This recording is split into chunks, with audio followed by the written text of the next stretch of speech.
he's doing a straight interview tonight. Don't use the word straight around me, girlfriend. He's doing a queer interview. Thank you. Or are you going to say he's just doing a usual interview? Or Yeah, he's doing it. He's doing a usual interview. Okay, that or a regular. Okay. Yeah, not. He's. Hi, Steve. Hello, Terry. Hello. Good morning. Okay, now let's get no fart on here. Just a minute. Let's see. Okay. Conversation. Let's see. We're all wired up and ready to go. And Yes. Let's see. No fart. No fart. No fart. Yes, but we're becoming good friends. We talk to each other. Hello. After all these years. Hello. Hello. Hello. Hello. Hello. I love his accent already. Wait. Hello. Hello. Hello. Okay, gotta go live here any minute. And Socks and I are gonna start smoking a bowl, and we don't care what you talk about. Okay. Darn it. You know what? I'm actually out tonight. I'm doing this sober. Oh. Sorry. I know. Isn't that sad? Maybe I'll get a contact high from you guys. Hey, Steve, will you say, I'm Henry the 8th I am? I'm Henry the 8th I am. At least when he was in charge, hemp had to be grown in England. It was the law. If you didn't grow it, he would imprison you. And that is a sensible king. Not like the one we've got at the moment. Under Henry VIII, we had to grow hemp, otherwise they would come and arrest us. And lock us up. It used to be a law in the United States they had to grow hemp. Was it actually a law that they grew it, or was it just a sort of government directive during the war? It was a government directive during the war, unfortunately. Yeah, for the war we can grow rope. We can grow it. We can. That they allowed it for wartime purposes. Yeah. But Yeah, that wasn't a World law. War I. If you didn't grow it, they wouldn't take you away and arrest you. King Henry's time, they would. And his daughter, she went one further. If you didn't grow 1/3 of your crop in hemp, she would have you arrested and they would hang you. It was Oh, yeah. Wow. I thought America required, most farms had hemp growing on them. Yeah, They had hemp because it was good crop. it was a requisite. It actually was. It was illegal not to grow hemp. Exactly. I thought you had to provide the government with a certain amount of hemp per year. Yeah. Yeah.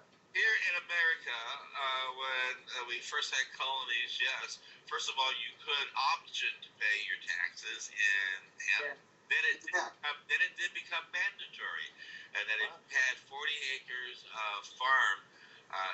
2 acres of it had to be put into hemp production, so that it could be used for the common good of the commonwealth, for fuel, soldier clothing, shoes, Everything. everything. Yes. Everything. At the time, everybody had their own little currency in America. It was like the Europe before the euro, and nobody's currency meant shit anyplace else but their own little hometown. But hemp and gold, both of those items were just considered remarkable elements and can be used to back any dollar and can be used to also pay debt, including your government tax. Yeah. Thank you. Same in France. No, I like it when people pay my debts and we. Alright, we're gonna go live here. Making a point not to talk over each other no matter how excited you are. Remember, gang, Steve Danks is in England, and there is a short delay between him and you, so he may end up talking over each other by accident. Okay. All right. No problem. Buongiorno. We'll treat him like anybody with an accent.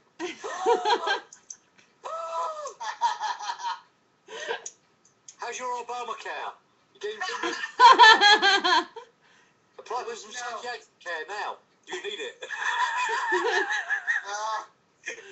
I don't know. It's kind of like signing up with the Nazis for a shower, you know. Where there ain't no small joints, just small stoners. Where Coach is a girl's best friend, and law breaking is the new liberty. It's the Hollywood Hempress Hour, hosted by your honey blonde hempress, Terry Joyce.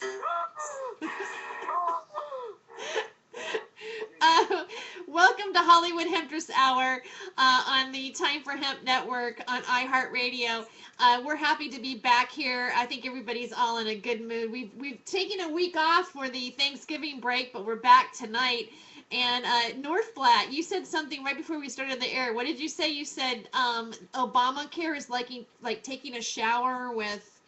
No, I said signing up for Obamacare is kind of like signing up with the Nazi Party for a shower, you know? It's like, it just, I think the more relevant. not a great idea, or for a train ride. It's like. No. You got it all wrong. You see, that was very old time ago. Nowadays, it's called getting on the cancer train. It's the same principle, but they can kill more people more quickly with more pain, and they get more money out of it. Just so a moment, so everybody. Just so everybody knows who's in the studio, who's in our virtual studio tonight. We've got our special guest Steve Danks, and you are in the UK. You're in Hastings, Sussex, in the UK. So thank you for I'm getting. in the town where England was invaded. The only time in its history where we've been invaded. Oh wow. 1866. Hey Steve, that accent, is that considered Cockney? Yes, sir. I am a true blue Cockney. You sound very much like Michael Caine. Yes. Thank you very much, sir. He wasn't a Cockney. He was a false Cockney. He was Brixton boy. And we also have North Flat Forsgren with us tonight, my co-hosting, as well as Kevin Korn from Hardcore Entertainment, both of them from Hardcore Entertainment. So welcome, Kevin, too. Yeah, great to be here. Great. And I tell you, we need to be back. That week off is too much. it was too much. And I also want to give a shout out. We did have someone who listens to the show. Damn it, I'm in the room with the chime, so you guys have to bear with me on this. It's cold in the... It's the bells! It's the bells! They're coming! She loves me! Is it time for prayer already? Here we go again. No, 6 bells is time for whiskey. We're under maritime law. 6 bells is whiskey time. Break out the rum. It's time for your sponge bath. Okay, so everybody's silent on that one. We're waiting. Who wants scurvy? Right, come on in, Hempheads. What was the cure for scurvy? How did I cure scurvy on board ship? And who invented it? Who found out? Yeah, it's rum and lemons, right? No. It was Captain Cook. All his crew getting scurvy, and he found out by giving them a handful of hemp seed every day, they didn't get scurvy. He didn't know why it worked, he just did. And he documented it. Everybody on board, and then it was transferred to His Majesty's Navy. Everybody on board a ship in His Majesty's Navy got their tot of rum, they got their 5 quarts of beer, they got their ration of bread and maggots, and they got a handful of hemp seed, and that way they didn't get scurvy. I didn't know that. Huh? I didn't know that hemp seed helped you not have scurvy. So is that vitamin C? Is there vitamin C in hemp seed? Yes, sir. You got it in one. Okay then, because I know that's the main cure for scurvy is vitamin C. Yeah. And you always hear about the essential amino acids and whatnot that are in hemp seed, but you never hear about the other vitamins that are involved. Oh, it's got everything. It's complete protein. It's 18 proteins, 8 amino acids, and 3 omegas. So it's a complete food. And I know, right, you get all this stuff, we've had it over the last few years about superfoods and stuff, you know, the sort of spirulinas, and they're all good foods. They are all good superfoods. But I tell you what, having been a raw foodist, I'm a raw foodist at the moment, I've actually done an experiment on myself, and you can live. I live very well on a month of only ingesting hemp-based products, either through juicing, or through seed, or through the oil. Yeah, and it's like that old colon blow commercial where you can eat 500 boxes a total for the one bowl of colon blow. You know, or all the vitamins you'd get out of golden blow. It's kind of the same thing, kind of like you know, there are a bunch of seeds out there. There's the chia seeds and spirulina and all that kind of stuff and whatnot. But why eat all of those when you can just have a handful of hemp? Of course, and of course, what grows everywhere. So what is this one? Right, I've been on about this for years. One of the reasons I got involved in hemp was about the sort of all the children dying, you know, sort of 5.5 million every year under the age of 5 from protein starvation. Well, that's stupid. What's the highest form of protein we have on the planet? Hemp seed. What grows everywhere? Hemp seed. So when you've got a disaster that's happening like Darfur, or what we had when we had the Band-Aid thing out in Somalia and got all those horrible pictures of children starving to death, well, straight away the first thing that goes in is a hemp crop. And in 90 days, they got a hemp seed. They got food, they got protein. They've got the full vitamin count, they've got the full protein count, they've got the full omega count. That will then start giving the mother's milk so they can feed the babies, because all the mother milk dries up because they're starving.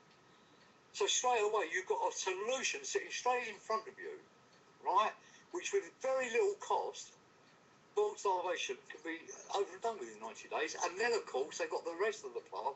It will help restore the land, as we all know.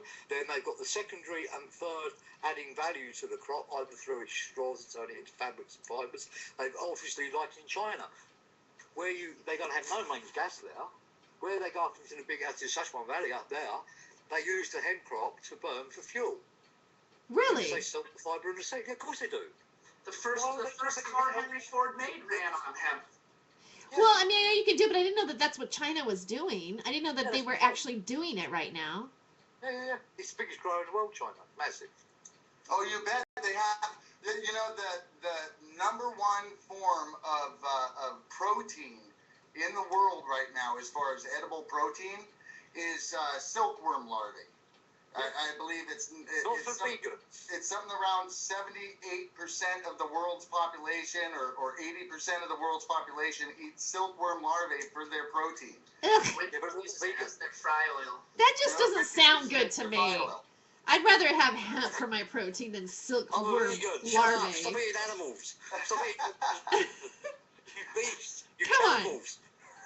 Hey, I feel the neural network root systems of the fucking mushrooms and the trees are just as conscious, if not more so, than the animal kingdom. You know, and I wonder, you know, how many fucking asparagus sprigs are screaming every time you cut them down. You know, I mean, Well, it depends whether they're French or English. French asparagus screams, we hear it. they scream regardless. That's more of a whine than a scream, but yeah. I live not 10 miles from them. The only thing that separates us is a bit of water. Yeah? That's amazing. Well, when I have a moment, I want to give a shout out to our one. I know that we have a listener. Somebody asked where we were, and he's probably at Purdue University right now, working late night. But I want to say, let's say hi to Mike. Hi, Mikey. Hey, Mike, I hope you're listening tonight. Yeah, I mean, well, you know, they were ready. They were pretty much ready to go. You know, I mean, like he asked me. I mean, I think he's been waiting for us. He says I'm jonesing. I've never heard anybody jonesing from us. He knew a lot about it. He not only knew that, like, when he said he had some like radio interference there at Purdue, like they had a bad storm and he couldn't get it through the radio station. So he went to the internet and said he found it through the Ustream. He searched us out. He looked for us. Wow. Well, we appreciate it, Mike. Thanks. Awesome. You know, it's funny. Steve was just talking about, 6,000 BC was the first, our first recorded use of cannabis seeds and oil used in China. For food. Absolutely. For food. And then 4,000 BC, textiles were started to be made from hemp in China and Turkey. The paper so they can record it all. That was very important. Yeah. So that they could actually write the history down. So my question is that if it's been like Steve, you're saying it's a superfood basically. You've lived a whole month off of just eating hemp and you were in great health. If we gave it to third world countries where the children are starving, why aren't we doing this? Why? I mean, like, why aren't we doing That's this? got something to do with cool Money. Let me jump in here too. When I worked for Jack Hare pointed out to me that there was 2 famines that were staved off because of their use of hemp porridge. That it was the only thing that has such nutrients in them, and as it was made so easily and was spread so quickly among people, it kept the populations from dying twice. And so yes, it's an amazing product. Yeah, that's what gruel was made from. Gruel was actually not primarily, but a good portion of it was hemp seed, because it provided the nutrients that kept the people, the slaves or the orphans or what have you, the prisoners alive. See, I find it difficult to find it at the store. I can go to Trader Joe's once in a while and find the hemp milk, but to find real hemp seed readily available to work with or eat, it's not at Safeway. Go to the pet store. Good. How many times have we said that? We told you, the feed store. Go to the pet store. From England, we say go to the pet store. From America, we say go to the pet store. That's advertisements, baby. We need advertisements from the pet store owners. not just pet store, but a feed store. Any kind of feed store, farm and feed. Yeah. Coastal. Yeah, they'll have hemp seed. They don't have hemp seed for cultivation. They have hemp seed for food, though, for the various cattle.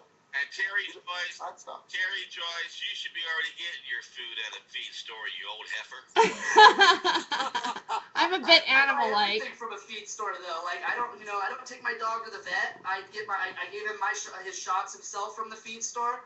When I get sick and I know I need antibiotics, I don't go to a doctor. I go to the feed store and I buy them right over the counter because they sell them as fish antibiotics. Yeah. They're the same thing though that you go and get from Walgreens or any other pharmacy. Yeah. Did you know in 1960, Czech researchers confirmed the antibiotic and analgesic effects of cannabis? Back in the 60s. But they got antibiotics that protect you from women? That's called homosexuality. Yeah, it's called no job. Who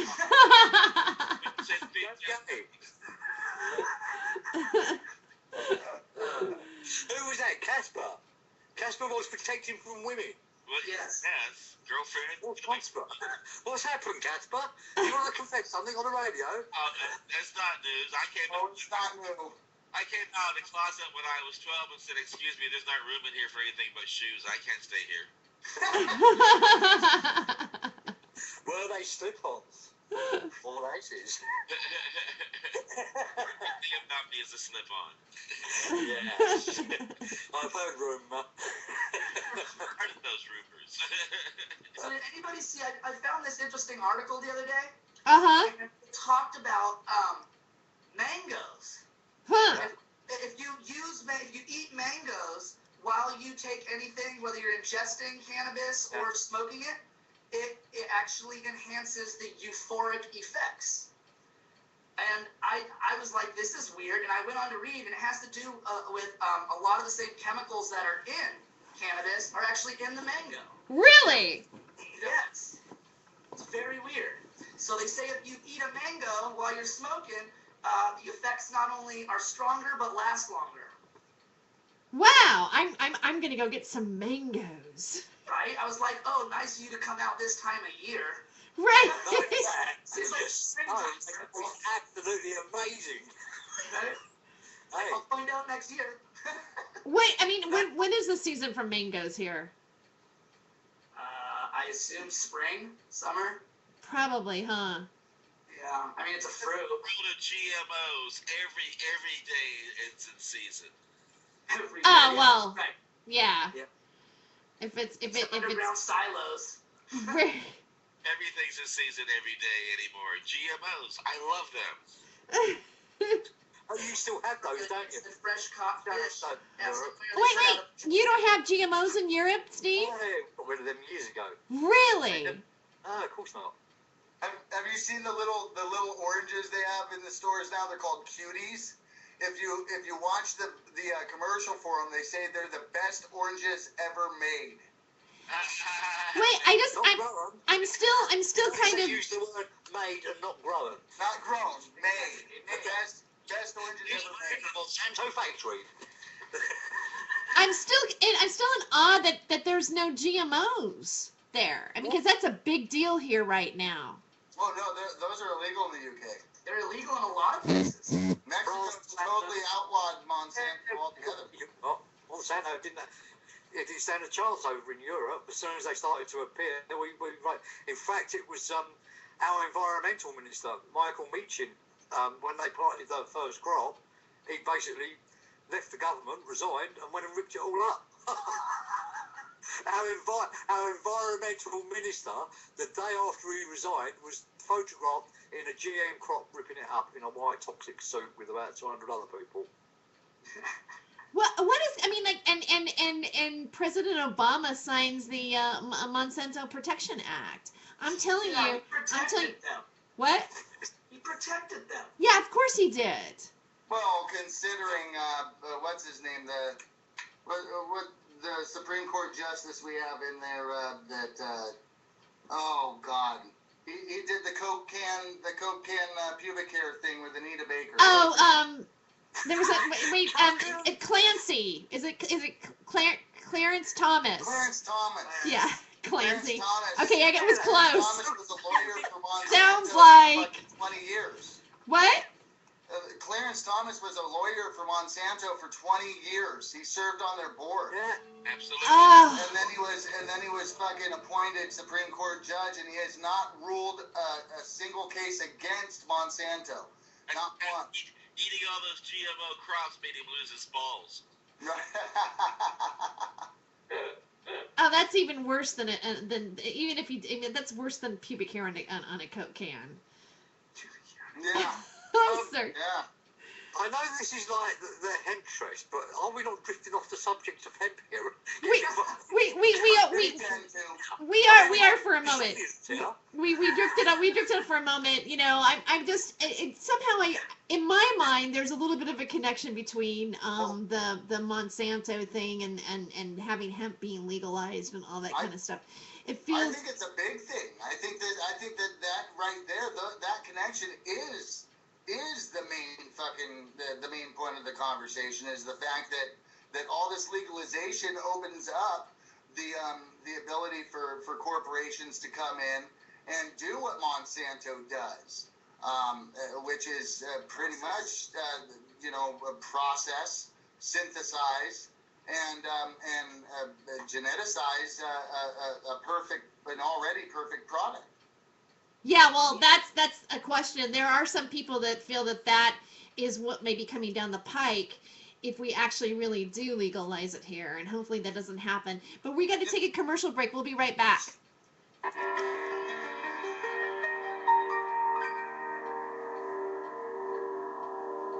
Now, when it comes to medical marijuana, I Okay, after the 2-minute commercial, you want to hear the 2-minute song that I chose for tonight's first break? Okay. Okay, and it's found on the first Hamplation, and Jonathan Stewart is given credit for creating it. And I'm sure you've heard it. I hate to give it away, but if I tell you... I know which one it is. I had Hempelation Volume 1 and 2. All right, and it's one of the songs that I do love because it is always so much better when I'm high. Oh, so now you know what it is, right, Terry? No, I'm. Music is much better when you're high. Oh, okay. I love this song. Hey, Casper. Yeah. Is Alice's Restaurant old enough to play? I think so. Yeah. Yeah. Can I get you maybe sometime this week? Can we get just play it once? Sure. Not even the whole thing. Just the section W part. I'll play the whole thing. Oh, that's 26 minutes long. Yeah. I thought you meant the little song there. Huh? I thought you meant just the little song itself that came out, that they released in a little top 40. They got a little 3-minute version of that. Oh, do they? I didn't know that. Tube it, find the short version. Oh. All right, we're coming back from the break, and then we're gonna go. Okay, into music. Oh, into the closet. Okay. And they want to know where I wanted to stick that. It's like in the closet. Is that your dog? No, Sasha came in with the tripod from the camera. Oh, okay. They used to call me tripod in high school. Oh. It's time for hemp. It's time for hemp.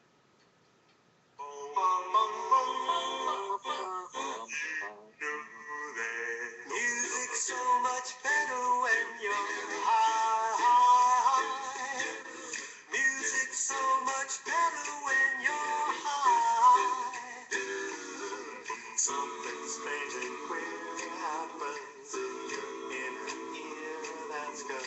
Music's so much better when you're high. One puff of this stuff and you throw away your snuff. Once you start, you can't get enough. High frequencies appear that only dogs can hear. That's good. Music's so much better when you're high.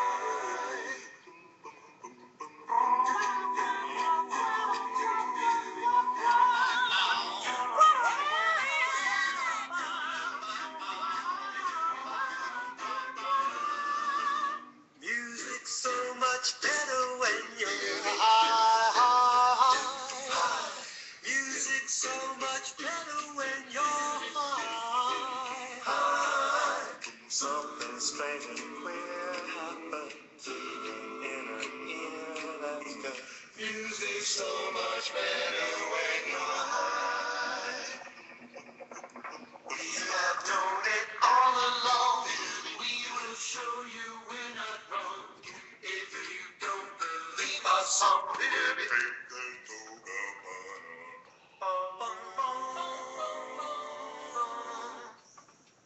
music's so much better when you're high.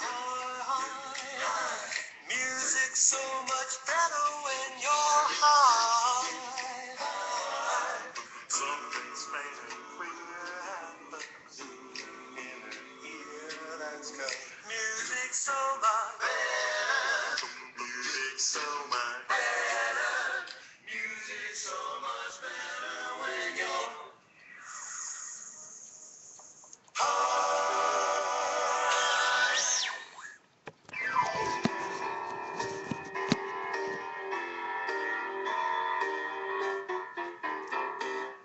And we're back with Hollywood Hempress Hour. I love that, Casper Leach. He played that specially for us for the show. Thank you for playing it. You are listening to the Time for Hemp Network on iHeartRadio.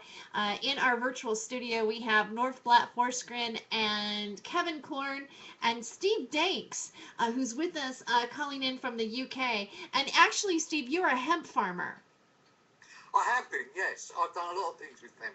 And one of the things I've done with it is after I spent about 5 years making clothes and owning shops and making soap and doing loads of stuff like that, I came to the decision that I really wanted to see that from the seed up. I wanted to see that you could actually do it.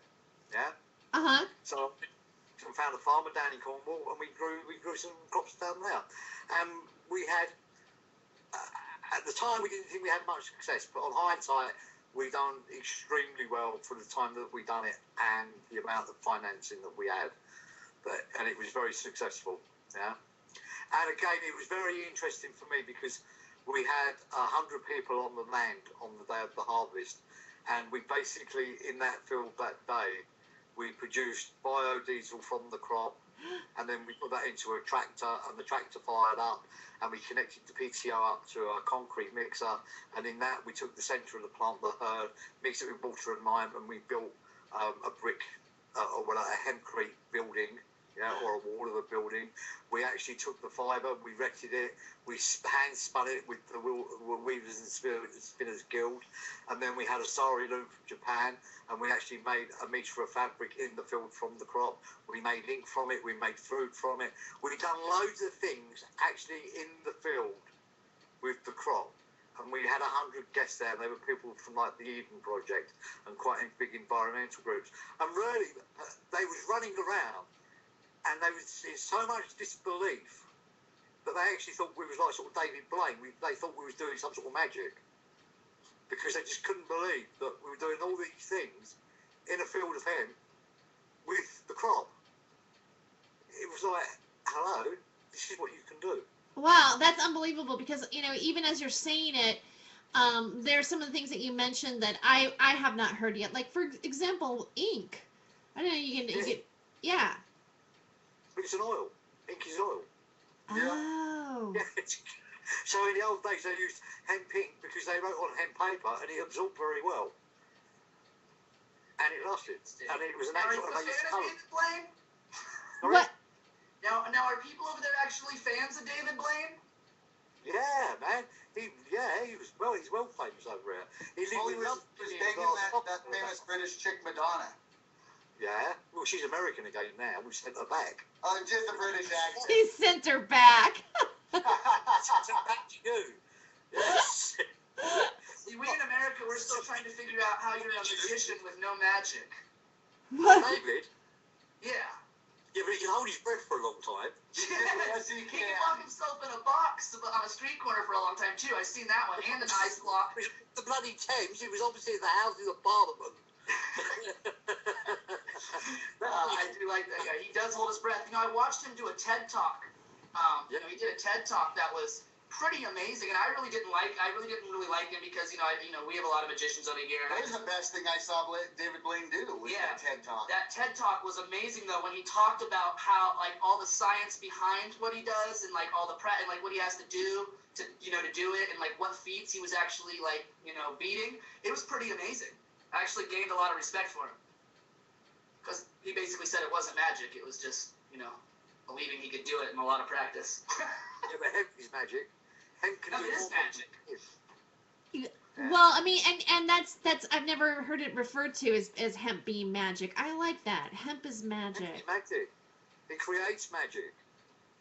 Wherever you go, when you get to live in a field of it, because when I grew my first crop, I was lucky enough, I actually lived in the field in a year with the crop.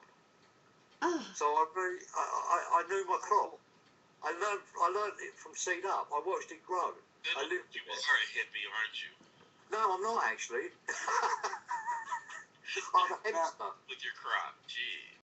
God, that's how I used to do mushrooms. Just eat them right out of the ground. But there's something about, I mean, and I feel that there's something, and I haven't really experienced it yet. I'd like to live in a field of a hemp crop. I'd like to lie in the hemp crop. I mean, I think that there's something, or I feel that there's something that happens, like being connected to something, watching a plant grow. Right, so I'll tell you what happens at night. Like what happens towards the end of the season. For one, it produces a lot of oxygen. You know that? I didn't know that. Because it's a big carbon. It's a big carbon sequester. So it eats loads of carbon. And it eats loads of the carbon. It pumps out loads of oxygen. And if you slow your vibration down enough, you can actually watch a field pumping. It's what a tree does, but a tree does it a lot slower. If you watch a ring of oaks, they breathe maybe one cycle every 2 or 3 minutes. Yeah. With a hemp, it's like fast breathing. It's 100 times faster than the common poplar tree that they use now to replant. There you go. Right. So you can. And what you're doing, you're watching it pump in the carbon, push out the oxygen, and it's also making rain circles, rain vortexes, moisture vortexes. You can watch them rising through the heat, and then the moisture's being pulled up. So it does all that, but what it does at night, this is really interesting. Like when you're in the crop, towards the end of the season, it produces a crystal on its leaf, and that crystal we know is either a sort of THC CBD type crystal, and if you look at it under a microscope, as we've all done, you can see that it's like a sort of that little sort of stigma, that little mushroom thing, right? Well, what that does at night, because it's got loads of hair on the leaf, it holds those in the leaf in the day, and then at night when the temperature drops and it freezes that crystal and the hairs release it. So those crystals, those molecules, these are molecules of THC, of CBD and of pure oxygen are impregnating the air. You as a human being are breathing in that air, and those molecules are getting caught in the hairs of your nose. And You know, your how body. does that work? I have a question. How does that work? Like, because, you know, here in Oregon, where they're not, you know, there is a lot of outdoor grows, but most people are growing indoors now. Yeah. Lights and grow rooms, and you know, I know a lot of people that do that, and there is nothing like walking into a great grow room and feeling that energy. But how does that work when they're not really doing the, you know, when they're keeping lights on constantly? How are they? I'm an outdoor grower. Right. I'm an agricultural hemp man. This indoor stuff is Right. is not something I'm very up Well, on. I'm curious, how do they release that into the air if they're doing that in like a room or whatnot? Do you think I think they have methods of doing that. They use CO2 canisters and stuff. Yeah, they use smoke. Get Ben Jonkers on here or somebody like that. They really know their stuff. Yeah. I mean, he's the Dutch guys. You know, for indoor growing, they're just phenomenal. Yeah. So what do you, as far as going outdoor, do you have just a large field? Do you go on a hill? Do you grow on a hill? I mean, how do you? Perfect conditions are south facing, a slight sort of like 10% incline, yeah, and well drained. Are you near a river or a stream or? No, you don't need to be. No. And did you use the existing? Soil, or did you guys build stuff and put more stuff? No, we turned it over about 6 weeks before. We've done a light till on it. That's what you do with any crop anyway. And then we broadcasted the seeding, yeah, and off it went. So is there a time of year that you plant and there's a time of year that you harvest? Yeah, absolutely. So is it kind of the same as it is here, like where it seems like harvest time is for us it's around October. It depends where you are, because don't forget that hemp grows on latitude and not longitude. It's one of the only that and the rose does it, I believe. Every other plant grows the other way around. What was that? No, repeat that. What did you say about the latitude and not longitude? Latitude. It grows on latitude and not longitude. Yeah. Really? Why is that? Do you know? Because it can grow all over the world. That's why it can do that. Because all it's looking for is a growing season of 12 hours of light or more for a minimum of 60 days. Okay.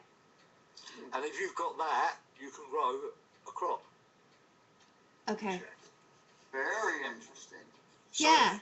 We know we can grow up to the polar ice caps or to the semi-permafrost because I forgot his name now. Olsen grew the Finola 33, which was a special breed of seed that he used to grow up in Finland. And there they only get a period of 12 hours of light or more for 60 days. Well, the Matanuska Thunderfuck Mountain in Alaska. That was one of the last major wild hot forests to be in the United States. I believe it burned down in either the 90s or late 80s. I think it was mid 90s that they finally burnt it down. But that thing, the thunderfuck, those plants grew bigger than anywhere else in the world. Those leaves were the size of palm fronds. Yeah. I mean, I'd seen pictures of it. I'd seen pictures of the mountain. It's fucking amazing. I've never seen anything like it. Well, I've never seen it, but rumour has it, if it's left in situ and it's left in a fairly warm climate, it doesn't actually die off, it just keeps growing and growing and growing. And you can actually end up with a hemp plant that can be... Well, apparently they found one up at Rushmore, didn't they? Up at Washington's old house. Nice. They found one out there. Wow, we They didn't know that. what it was. It was a hemp plant. But Wow. it had the girth of a tree where it was growing. Yeah. Didn't know. It's like Jack and the Beanstalk.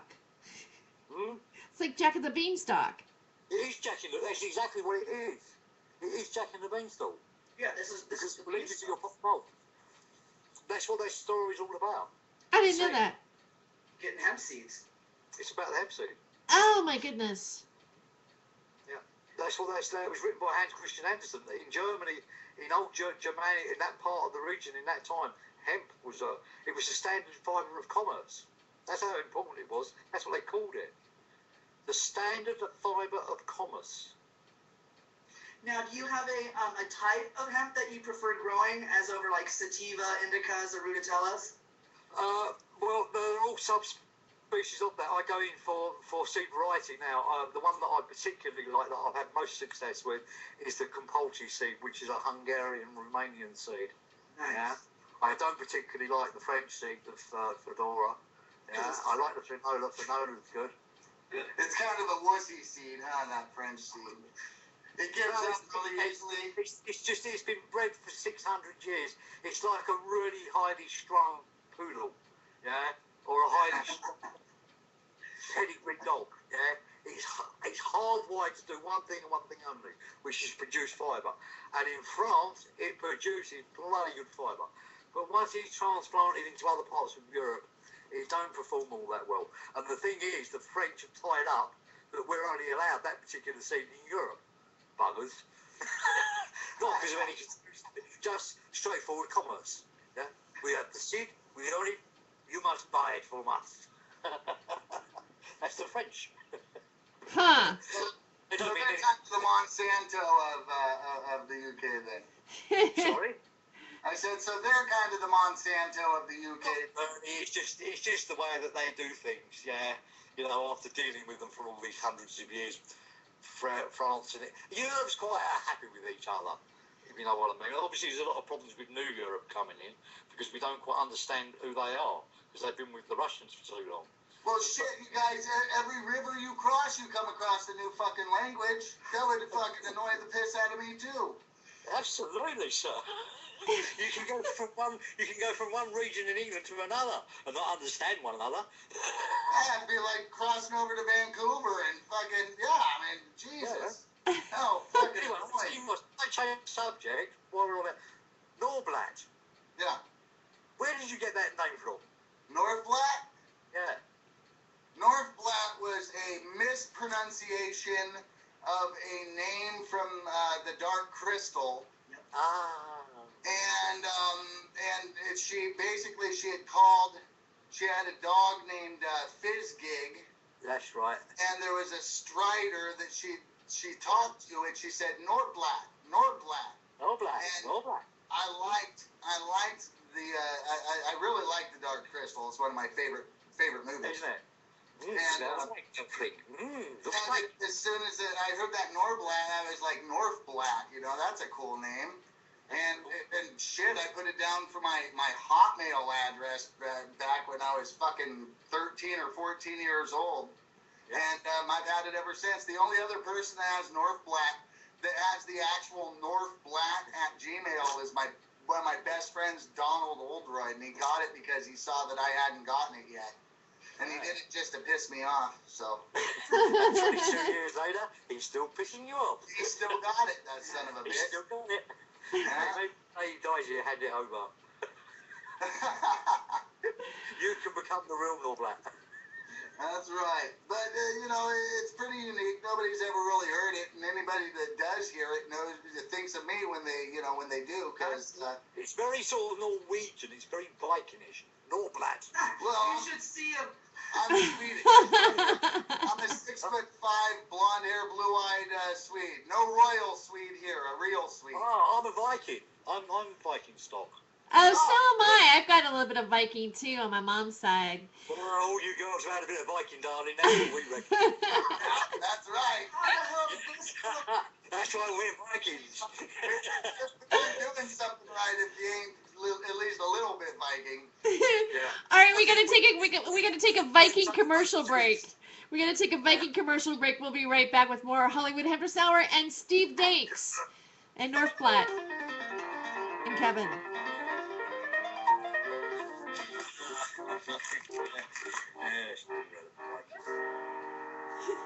Frank, another sign that the boomers are ruling this country. Barack Obama said this week that he's tried drugs, but they got a mention in the newspapers. But remember the uproar that cost Douglas Ginsburg his Supreme Court nomination over the disclosure of smoked marijuana. And this from 1992. And when I was in England, Hello? Yeah. I know. I think all our government's on cocaine. They've proven it. They've done a swab test at the Houses of Parliament on all the toilets. And every toilet in the House of Parliament contains traces of cocaine.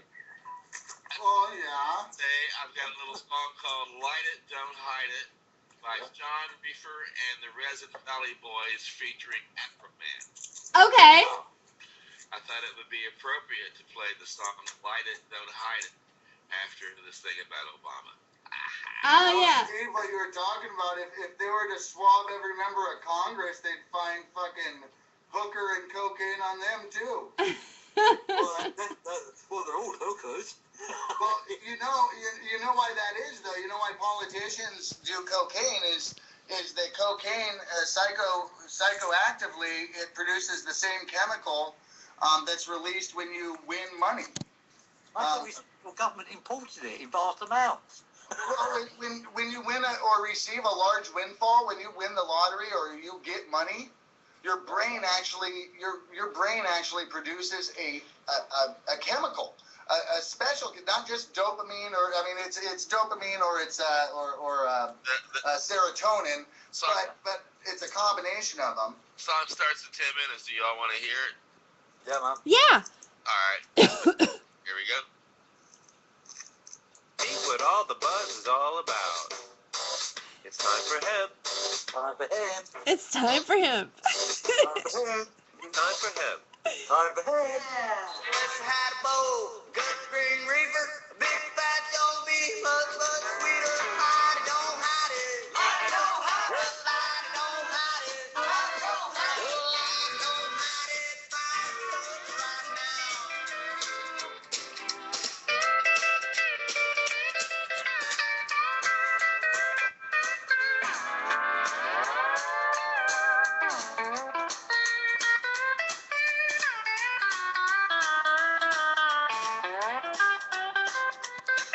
Said, hey, do you have a joint kids? Girl, would be hot cooler if you did. Light it, don't hide it. Light it, don't hide it. Light it, don't hide it. Light it, don't hide it. Light it, don't hide it. Fire it up right now.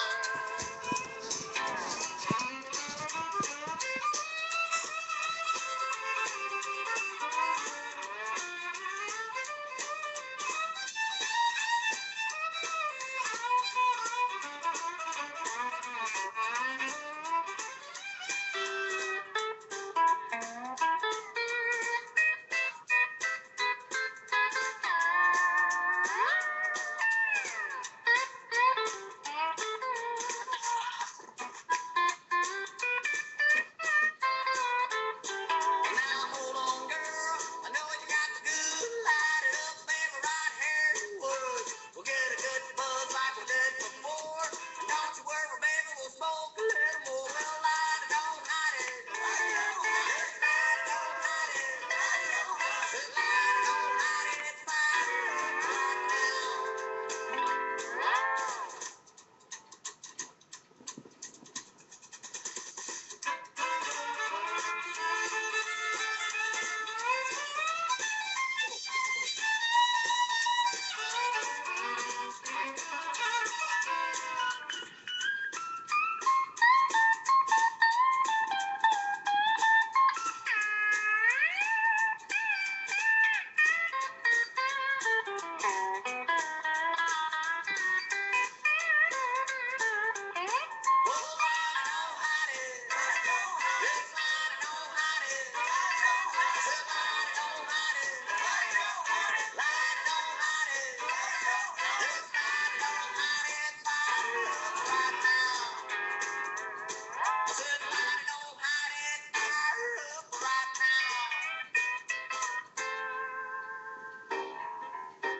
Welcome back to Hollywood Hempress Hour on the Time for Hemp Network and also on iHeartRadio. Thank you for tuning in.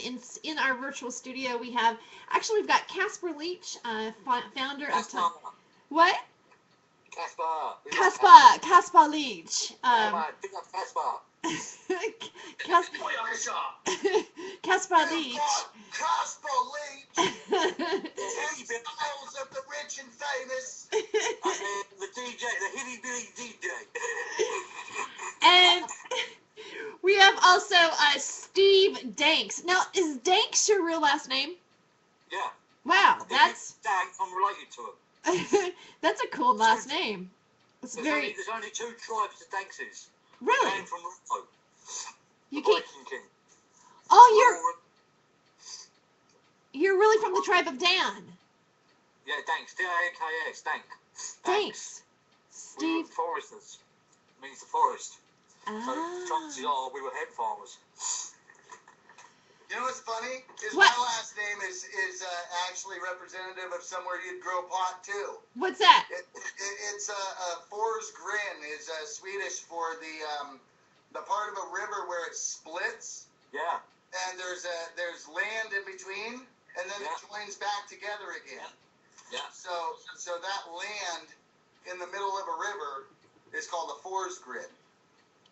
And where the river splits, that's called the meander. The meander, huh? Oh. The meander. Meandering. That's what it does. So a meandering Fors Grin, huh? Yeah, you're meandering falls. No, it's pretty fucking true to the name. You wouldn't say that with too many on a Saturday night. Hey, nice been Falls Green. We call him.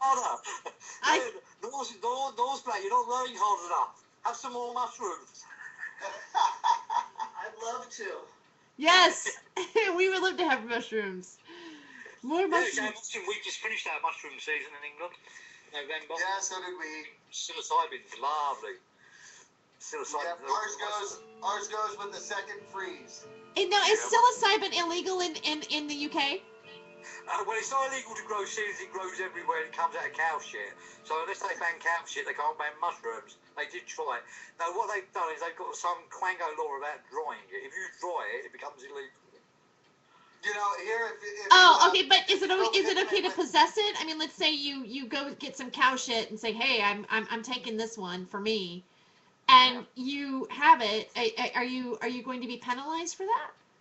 I would hand your cow shit over to the local policeman if he asked for it.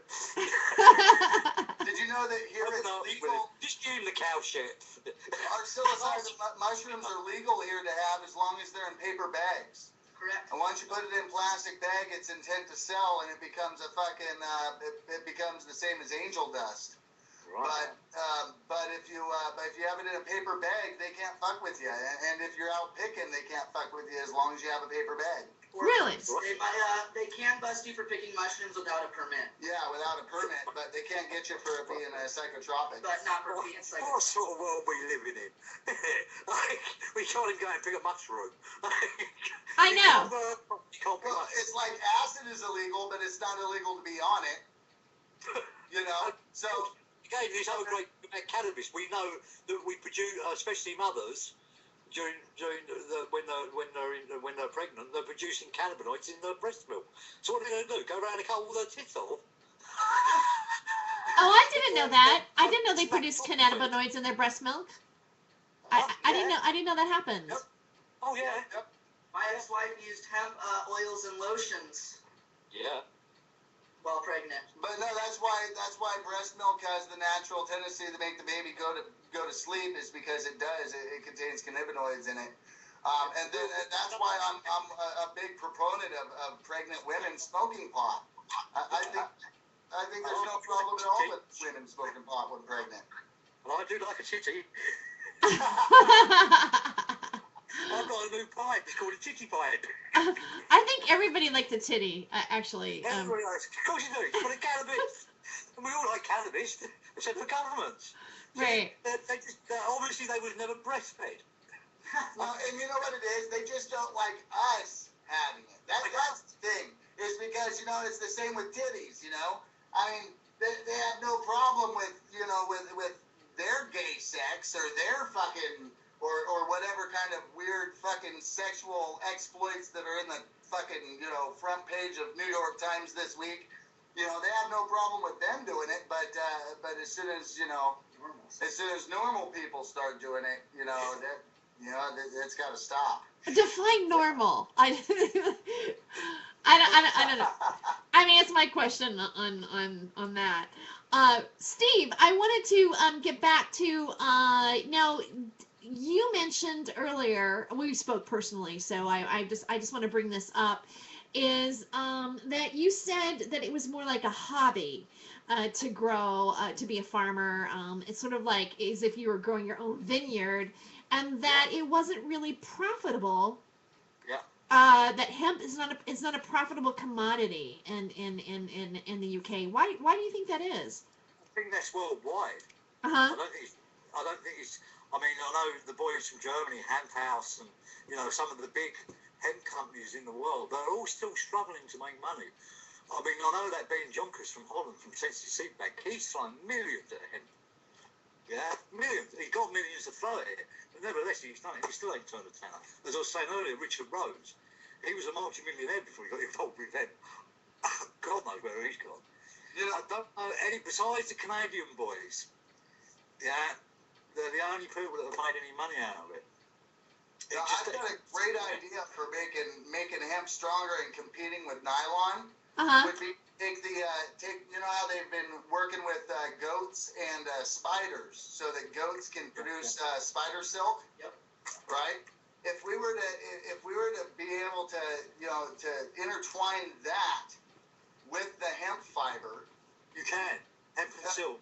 If you intertwine that with the hemp fiber, you'll have something strong enough to, a fucking thread should be able to pull a fucking airliner. Right, well, you do. When you mix it with silk, when you put a 7% silk mix in it, or up to a 12% silk mix with it, you end up with a very unique fabric. And it's basically, that's what the Chinese, the emperor wore, was hemp and silk. And also all of the Shinto and the samurai warriors. Because the silk was actually armor, correct? Of course, when it was mixed with hemp. Because hemp, they both had two different textile strands, but when they're mixed together, they're an incredible fibre. And it is one of the most beautiful fibres that I've ever worked with. Hemp and silk is an absolute luxury. It's beautiful to work with. It's amazing stuff. I would love to have a dress made out of that. Too, and it's really neat. Oh, bamboo, mate. Don't get me on fabrics because... Bamboo's great. They're all good. All the nettle, broom, all these fibres are absolutely stunning. Pineapple fibre, coconut fibre is amazing. But not the brown one, the green one. Oh. That's all. We call that, it's vegan silk. It's so thermally insulating, it's unbelievable. There's a guy in Canada that makes it called Deserve. Have you ever come across him? I think he's up in Montreal. So, silk is impenetrable, right? I mean, isn't that why they wore it underneath their armor? Was because the silk would stop the velocity. The only place they were vulnerable was from an arrow, and they had through the side. So if you look at the way that the armor was constructed, because again, the plaques on the front of the samurai warriors, that was hemp. That wasn't leather. That was hemp. Huh. Yeah, because it was a lot lighter and a lot more flexible than what the leather would be. Yeah, and obviously a samurai warrior had to be very flexible in his movement, free flowing. So yeah, they put it there because the arrow, the silk would stop the velocity of the arrow. It wouldn't penetrate the silk, but it would still penetrate the body, but it wouldn't penetrate the hemp. And because the hemp was antibacterial, so the arrow would actually pierce the body. Then the samurai warrior could just pull the shaft of the arrow out, and the wound would be clean because it would be protected by the hemp. It all makes sense when you know about it, yeah. So the hemp is antibacterial, or is it it prevents? Yeah, mold and germs and things don't like living in it, and that is definitely proven because there is a company in Europe that supplies blankets to the hospitals and sheets. And they've been looking into this fibre because it breathes and because it's antibacterial, and it makes the perfect hospital bed sheet. Oh, unbelievable! Because it's antibacterial properties. Yeah. Now, if you mind me asking, Steve, I'm kind of just going through some of your stuff here online, and it looks like, did you cure your cancer? Yes, man, I cured it. And what yeah, type of we're gonna get to that. You're ahead of me, Kevin. I'm reading it. I'm like curious as to what kind of cancer. Well, yeah, yeah. Very briefly, because we've only got a little bit of time left, and it's quite a long story. But I was injected with a poison called hepatitis C back in the late 70s, yeah, through a blood transfusion, because it was all coming out of that jail in Arkansas, where the AIDS virus was made, the Crackov's disease, the Hep C one, and they were using the inmates, the death row inmates, to do medical experiments on, and then they were using their blood, and they were selling it on the open market. And they were using it, drug users and hippies back then too. Absolutely. I mean, well, it didn't even matter because they were actually injecting them with Hep C and AIDS to find out what it done. So they definitely had it. It wasn't a matter of being dirty on death row. They were actually injecting them with that. That's proven fact. It's called tainted blood. Look it up sometime. It's an outrageous story, and that is also now the truth is coming to light. So anyway, this blood was passed around. I had a motorbike accident. I had a blood transfusion, and of course, hepatitis C sits in the body for 20 and 30 years. So I was off on my little hemp trip doing hemp farming and working 18 hours a day, 7 days a week, and loving it. And I just got more and more tired, and oh my God, I just put it down to age and working too hard, not making any, all those normal things, yeah. And then I had a test done, and I found out I had hepatitis C, yeah. Well, we got rid of the hepatitis C, and unfortunately, the hepatitis C really causes a lot of liver problems. And the chances are, once you've had Hep C, and I had end-stage Hep C because it's been with me 30 years. Was that just through hemp though that you got rid of the Hep C?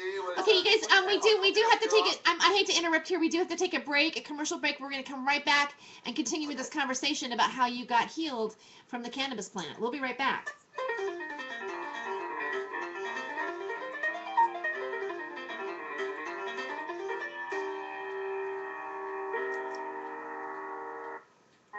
My name is Angel Rage. I'm a mother of two. So is that without interferon? No, I actually used the interferon in the end. Oh, is that okay? And that got rid of it? I've done the year on interferon and that the other one that they give, and it's awful. How was that? Was it fucking pretty much dwindled you down, huh? It killed me twice. I lost all my hair, lost all my teeth, I lost all my nails. I looked like a man of about 70. I was shitting myself. All my blood was falling out of everywhere. I went down to 6.5 stone. I was fucked, mate.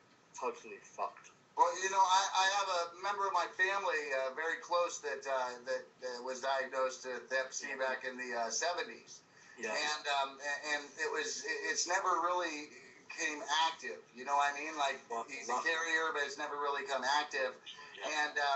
And it seems like in the 90s it started, you know, they said that they needed to start, you know, watching it, you know, and seeing where it was going and whatnot. And I got him to start smoking pot and started leaving him nuggets, you know, just kind of almost not forced him, but, you know, just giving him the means. And he hasn't had a problem since. In fact, they don't even mention it. He goes to get checked up. They don't mention that he's got it. I mean, it's not an issue anymore.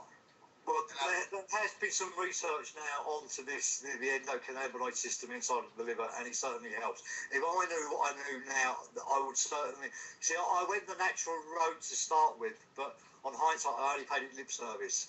Then I done the interferon for the 52 weeks, and unfortunately, once I got clear of the Hep C, my liver was shot and it had gone to end-stage cancer. So on the day that I found out I was Hep C free, his second conversation was, now you've got cancer. But I knew that I could cure the cancer through natural means and obviously through using cannabis. Now, do you believe the cancer was caused by the interferon or the other... Just the state of the liver. It could have been caused by who knows. The main thing is my liver had it. Yeah, it was so degenerated that it was completely shot, and that's what happens, you know, in 70% cases. What kind of cancer was it? Liver cancer. It was liver cancer. So it did. So it may have had something to do with the Hep C or the interferon then. Yeah, or possibly both. Yeah. Or possibly both. Yeah. But say whatever caused it, that is the dilemma I was in. But while I wasn't strong enough to go on chemo anyway, I was really on my last legs then. And I just decided that, you know, if anything I do now, I will do it on the natural basis. So you guys, I want to stop right here for a second. I'm sorry to interrupt, but I want to hold this for the show. Because sometimes if we talk about it now, we're gonna take the wind out of it. No, never. I got forced to. We'll hear the rest of this song that's playing. I didn't even know we were on commercial break. Yeah, we're on commercial break. My bad. And Yeah. I'm playing song in lieu of commercials. This is our long break, top of the hour. Yeah, unfortunately. I'm sorry. I just, So do you want to hear the music that's playing to keep the conversation from getting stale? No. So, hey, I'll tell you. Hey, Steve, question. A couple questions. Your Facebook, is that you on the cover photo there? Yeah, man. That's you. When? How long ago? It is the one of me in my hemp field that was taken in. That was actually, that photograph was taken on 9/11. On 9/11 of 2001? Was on 9/11. That was actually on 9/11. And the guy that owned the farm, he was a New Yorker who had moved to England with his English wife, and his daughter was working in the Twin Tower on that day, and he couldn't get hold of her. Oh, wow. Fortunately enough, she was 7 months pregnant, and she had a sickie and didn't go to work that day. And apparently that was the first day she'd ever had off work, ever. So there is, moves in mysterious ways. So this picture here with the gentleman with the glasses and the black hat and the tattoo on his forearm, is that you as well? Yeah, Mum. Yeah? And how many years later? That would have been about 5 years later, I think. Really? Yeah. Wow. Wow. I'm just curious. Yeah, Mum. Just curious. I went to your website. I noticed that it said that you regret to mention that the hemp garden is closed. Yeah, due to sickness and also the financial collapse of the banks, and also we'd just done a trade deal with the Taiwanese, and we'd sent over about £10,000 worth of hemp garden stuff, and the ship broke down and it ended up in Dubai in dry dock for about a week, and my stuff was sitting in a container in dry dock in Dubai, and it was about 110 degrees. So by the time we got to Taiwan, it had all melted. So it was like, I had Hep C, I couldn't work anymore, the bank had just foreclosed on us, and my big deal with Taiwan had just gone under. I thought, I think I should close this company now. This would be a good time to exit, I think. I couldn't run it. Yeah, we've got a new product coming out. I can't say too much about it because we're talking to a rather large American company at the moment. But as soon as that's released, then obviously I can use the news on that. Coming back in about 30 seconds. okay. Cool.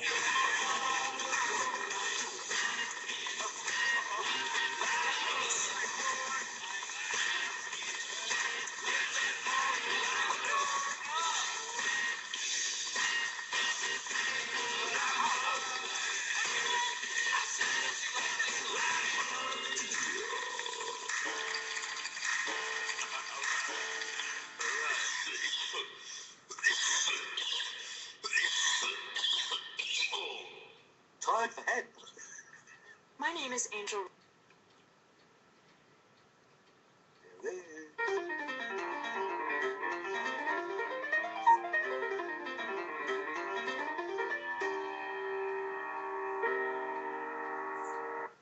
And we're back with Hollywood Hemp Hour on the Time for Hemp Network on iHeartRadio. We are it's 1:02 a.m. in the morning here in the Pacific Coast area, and we're with North Blatt Forsgren and also Kevin Korn from Hardcore Entertainment, as well as Steve Danks from the UK, who is a hemp farmer, and also you have a story where you were infected with hepatitis C and had complications, and then it just goes on, and the cannabis plant is part of your story for healing. So we left off before the break where you were infected and you were going through and you had some difficulty with your liver. So can we pick it up from that point? Well, the liver had gone to end-stage sort of cancer, so that really gives you a couple of years left to live. But I decided I'd take the natural path, and I went raw food, and I went yoga, and of course I started using basically what we call Rick Simpson oil extraction. And I've just had my 1 year all clear. My liver has regenerated. I had 4 massive varices in there, they're like split veins, yeah. They've all healed themselves. And as my doctor says, he said, well, that's a miracle cure. And I told him, well, that's not a miracle cure, mate, that's called cannabis. So there you go. So medically speaking, or Western medicine speaking, or English Western medicine speaking, what's actually happened to my liver is basically a miracle, because it couldn't have happened. They don't have any drugs or any chemo that would possibly do anything like that, because liver, they find it very hard to give chemo to anyway. The only way out is a liver transplant, and livers are like rocking horse. You can't get them again. You've got loads of money, yeah, and they don't last very long apparently either. You might get 5 years out of one. Now, No, go ahead. isn't the liver like one of the only organs that can repair itself in the human body? Yeah, but once it goes to end stage, it's gone too far. But mine had already gone that far, so by rights it shouldn't have regenerated, but it is fully regenerated, and it's pretty much, I've got a pretty fully functioning liver. Now, but the interesting thing was, I found for me, being involved in the hemp industry, and I mean the hemp industry, the agricultural side of it, I was always a little bit publicly anti-smoking, because obviously there was a lot of smoke screen between what agricultural hemp was and what medical marijuana was, or what recreational marijuana was. So back in the day, in the early 90s, I took it upon myself and the company that I was running that we would actually make the difference between the two. And publicly, we didn't know anything about smoking, we didn't know anything about medicine, except for we'd heard that it was rather nice and that it had cured some people. We stuck strictly with agricultural hemp, yeah? So I was also got really quite a reputation of being a bit of an anti-cannabis person, really, yeah? Which is quite good, because people didn't bother asking me questions about it. Yeah, I had lots to talk about hemp. You know, ratios, what you do with it. I was put up with that. I didn't, you know. So when it came to my turn to take it, I think I almost dismissed it, you know. And instead of it being my first course of treatment, it was actually my last. And I thought that was somebody that comes from. That's how frightened, if you like, that I've looked at it now. That's how frightened that I was of it. And I'm somebody that's lived with it virtually all my life, and for the last 20 years of it, I've been completely immersed in it. Yeah. Even that I didn't take it as a medicine until it was completely last knocking. How ridiculous is that? What were some of the treatments that you did before? I mean, like, let's say, like, when you started to get sick, what did you start to do, and how did that affect your body? Oh, cut out all the junk, yeah, cut out the alcohol, cut out the tobacco, cut out anything else that might have been deemed to be not so good, cut out the meat, yeah, cut out the chemicals, cut out the processed, started, you know, just eating better food, you know. But it wasn't enough. If you're going to go for a natural cure, it's not eating one orange. You've got to eat a pound of oranges. You've got to get a juicer. You've got to get stuck in, yeah. I mean, I fill a 5-kilo drum of vegetable matter up every 2 days now, yeah. I eat like a gorilla. Well, it's interesting you say that. You didn't think it was the medicine, you used that as your last defense, and I think that's like some of the enlightenment that's happening across the world. Because I know here in America, a lot of people that are totally against marijuana use, but have children with like epilepsy, they're starting to find out that they're using it. Yeah. And they're finding it as a medicine, you know, that they wouldn't normally have accepted, but I think that's changing a lot of the views. Well, all I can say is the 60 years of propaganda that they put out about it has worked. It was a very successful advertising campaign. Yeah, you know, if there's a chance that my kid's gonna live another 10 years because of fucking line of crystal meth, I'll be fucking shooting that shit right into his ass. You know what I mean? That's what it comes down to, you know. I mean, pot is so readily available, and it always has been. Yeah. You know, that's why I'm so at odds with the whole, you know, the legalization standpoint, is because, you know, I've never had a problem getting pot, whether it was legal or illegal. You know, I mean, it's always been there. I don't think it should be illegal, but it's never been a problem to get. No. And it should have never been a problem, because also as well, besides hearing us, it is part of our ecosystem. And when it was ripped out of our ecosystem, has anybody noticed that the planet is sick as well? Not just the people. And when we put it back into the planet, like we put it back into people, it causes regeneration. Yes. So there is no question about any touchy about this plant whatsoever. And also as well, I'm watching this develop through the world, that we're actually allowing the politicians that took this away from us and lied completely about this plant, we're entrusting them again to run it. I don't think so.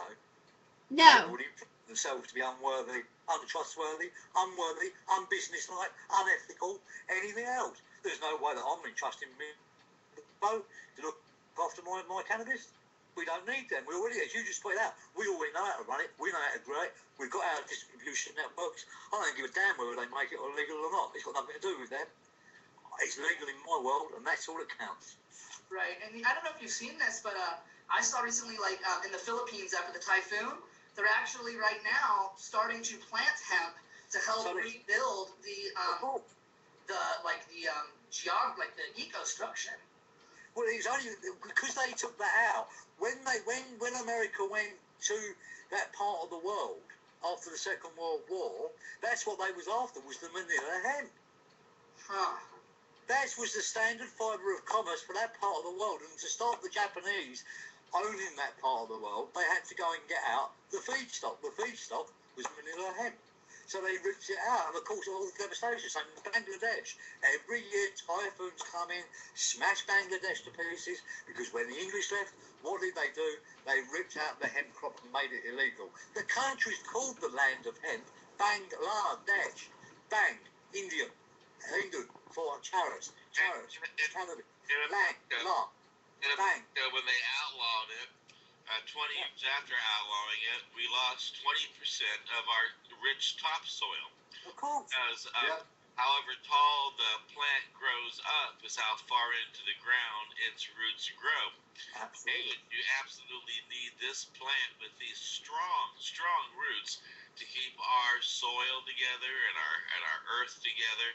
And in Cornwall, the old farmers, 3-generation farmers, right? Old John came down, the 3rd-generation Cornish farmer, and Cornish land is bad. It's terrible land, yeah? It's bloody chalk and clay, and it's really bad to grow stuff on. Old John came down there, and he picked that dirt up, and he almost ate it. And he looked at me, he said, boy, he said, I don't know how you've done this. He said, but that is some of the finest soil I've ever seen. We grew, from that crop on a hectare, we grew at least 4 inches of prime, black, humus topsoil. From just so much so that a 3rd-generation farmer, he picked that dirt up and he nearly cried into it. I'm surprised he didn't put it in his mouth and eat it. It's what they call fried soil. We've never heard a farmer say that soil's fried. He means that's in its best condition. Interesting. So when the soil's fried, that's actually when it's in its best condition? The farmers, English farmers, they say it's been fried. Yeah? And it does. It almost looks like black. It looks like, you know, if you fry something in the old pan and it burns a bit, you end up with it's crumbly and black, and it's full of, yeah. And when you picked it up, when we first planted, we done like a worm count, and we had about a worm per God knows. When we picked that dirt up at the end of the crop, it was just alive. The whole thing was crawling with bugs and worms, and it was live birth. Awesome. That's, you know, I've heard a lot this year about this, about the main problem with farms in the United States, and why the farms are going the way of, just going away, is because we have no more nutrients left in the soil. We don't grow hemp on our fields anymore, and we don't produce the way we used to. That's what happened to the Sahara. Yeah, just tilling ain't gonna fucking help. No, you know? No. It's got to have living things living on it to make the soil live. Do you know how much topsoil we've got?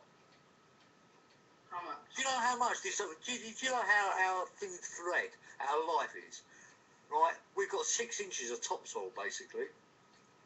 That's the difference between living on a living planet and living on a barren fucking rock. Really? We're like 6 inches away.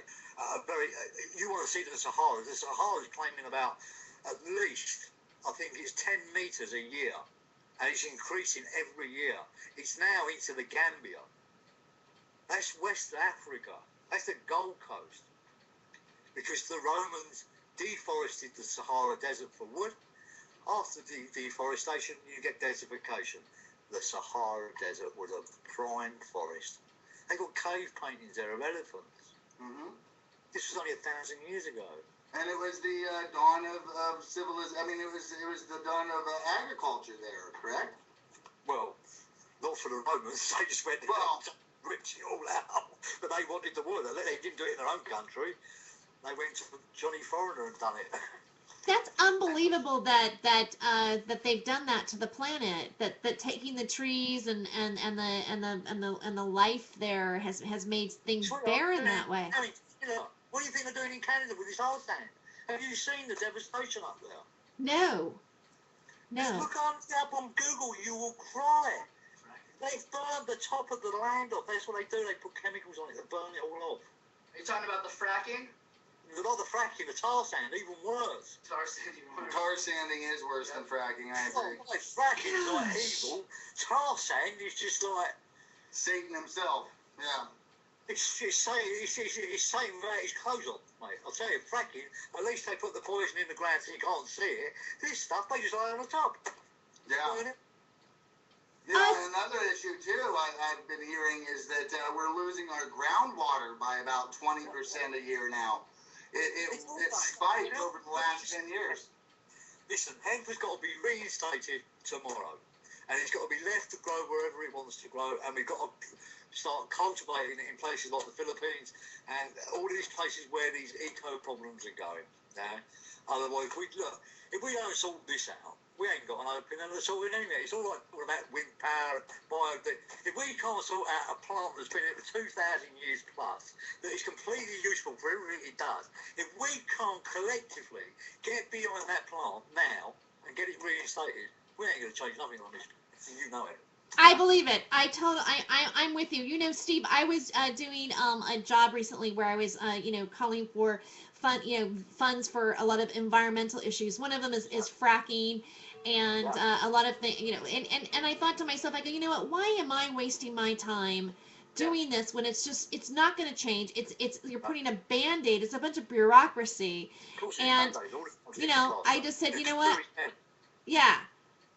I'm just going to sell advertising for Time for Hemp instead, so we can at least get our message out there, and have guests on like you that are with so much information that we can make a change. I really feel that hemp is really a really big answer to a lot of the problems that we have right now. It would solve so many things, and it just seems senseless to me. It doesn't make any sense. It's got to be tried.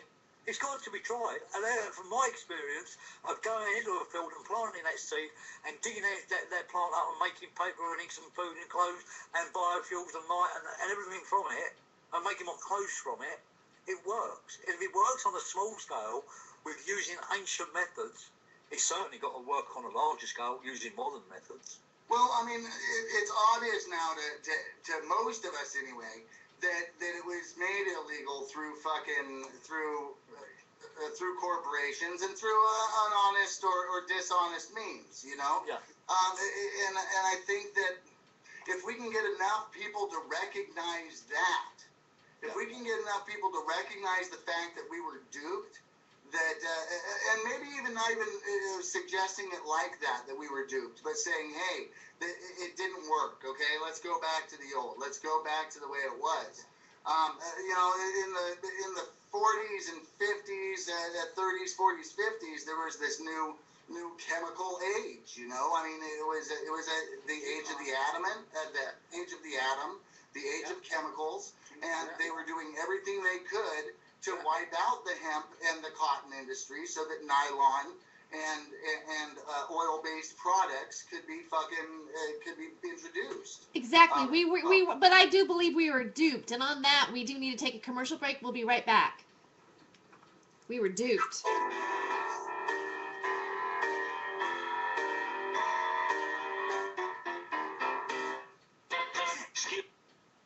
Hey, Casper. Yeah. So I checked it out. I'm pretty sure Shel Silverstein's music is public domain now. Cool. I'll check it out tomorrow. It's gold, but if you've ever heard, I mean, I'm sure you've seen one of his books, Where the Sidewalk Ends or Light in the Attic. No, but that don't mean anything. I mean, there's a lot of books out there, so. Well, yeah, you should take a look. You'd love his music. He's got a lot of good pop songs, but he did one back in the early '60s called "Liberated Lady" that is just fucking hilarious. It mirrors today. I mean, it's amazing. He's read the future. Okay. I'll check him out tomorrow. Yeah, check him out. Might give you a little more, fodder for the in between time. Anyway. At least get high and check out Where the Sidewalk Ends. That's a great book. How you've never heard of Where the Sidewalk Ends is amazing. I don't read. I'm dyslexic and my eyes tire quickly, so. Get it on fucking audiobook, unabridged. We can't read it to you as a bedtime story.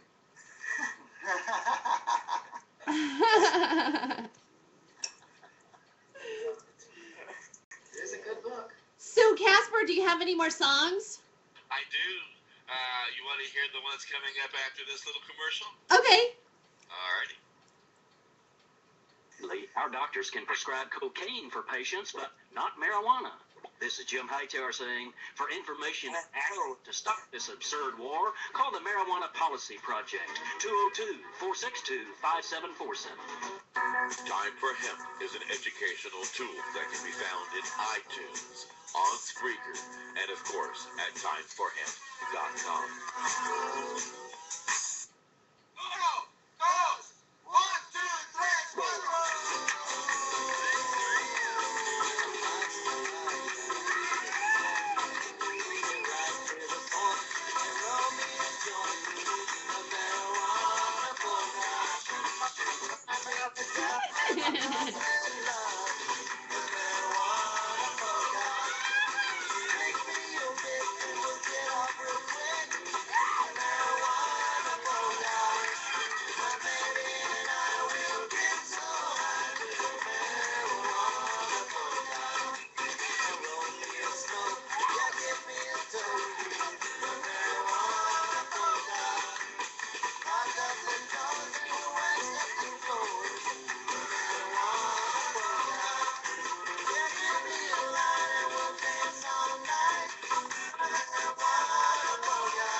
We are marijuana.